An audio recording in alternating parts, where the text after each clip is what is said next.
Natalie Hastings, and I'm a strategic communications consultant located in Cincinnati, Ohio. In my role as a strategic communications consultant, I help individual clients tell their stories, mostly on an external basis.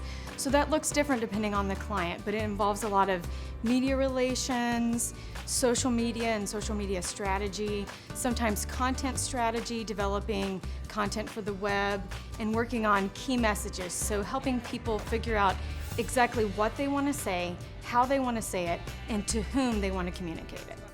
Do you want me to put them in a holding space? Can you text me anytime somebody gets there? somebody from Cincinnati Courier. Oh, okay. When I'm approached by a client about working together, one of the first things that I ask is, what is your objective for the communication? Oftentimes, especially if you're working with a small business that maybe doesn't have a full marketing team, they'll just approach you about wanting to be in the news, but they may not know why they want to be in the news or what they really want to get out of it. And so if someone comes to me and says, I want you to help promote this product or this event, I really try to drill down into what are your objectives, because that helps me know what kind of press coverage are we really going for. Do we even need press coverage, or is it something else? Is it internal communications with clients? And so that's the first thing, and that's why I put the strategic part in the front of my title, because I could charge people to put a story in the news, but if it's really not going to meet their objectives, I don't want to do it. One of my clients, Ocean, just had their demo day, which is when each startup company gets the opportunity to share their ideas with investors and other stakeholders in the community. And so I was approached by Ocean to help them get out the word about this event in advance of the event to get attendance, and then also review coverage. The objective in that case was to get attendance there and also to show off the companies after the fact.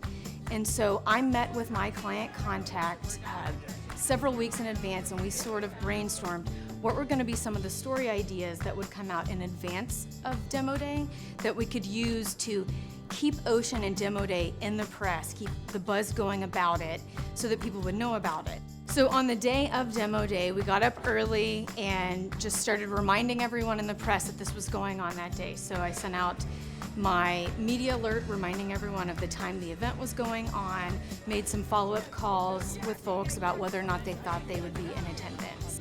I grew up in a small town right on the Ohio River, and for college I decided to go away. I went to Vanderbilt University, which is in Nashville, Tennessee.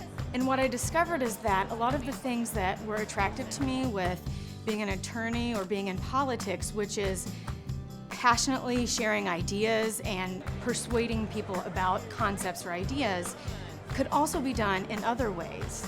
And so I was really drawn to this idea of communicating. So I studied organizational development, which is sort of like a business major, and gave me a really good footing for getting out in the business world. For me, I found internships to be really valuable because I was practicing some of the things that I would ended up doing in the field.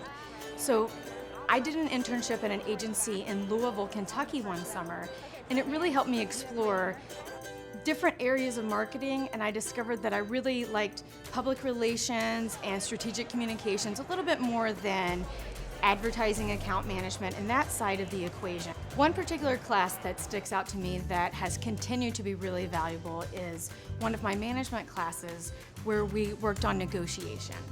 And negotiation is a really important life skill that I think everyone needs, no matter what you want to go into in your career. For someone who might be interested in strategic communications or specifically media relations, I would say one of the most important things is to be paying attention to the news. And then I would also say honing your writing skills. So making sure that you're taking the classes, and you can learn a lot of good writing in a history class, in a psychology class. It's not always just in those English classes, but honing your writing skills in high school and in college can be so important, because a lot of what you're doing in media relations and public relations is just writing. One of the challenges working in media relations currently is that the field is constantly changing. There's a lot of turmoil right now in media because we have citizen journalists, we have a lot of people willing to provide free content that's not necessarily been vetted. It's constantly needing to be nimble to meet the needs of what's going on right now. One of the things that is fun about working in media relations and public relations is that when you have an event going on, there's a lot of adrenaline and those last minute things that have to get done. And I'm an extrovert, so I'm definitely drawing upon the energy and excitement of everyone else who is there. I just get really caught up in the excitement knowing that I played a small part in something really exciting that's going on. And that's why I like to say that I don't always have these groundbreaking things that I get to do myself, but I get to share about a lot of other people's really groundbreaking ideas and get to be a part of something really exciting.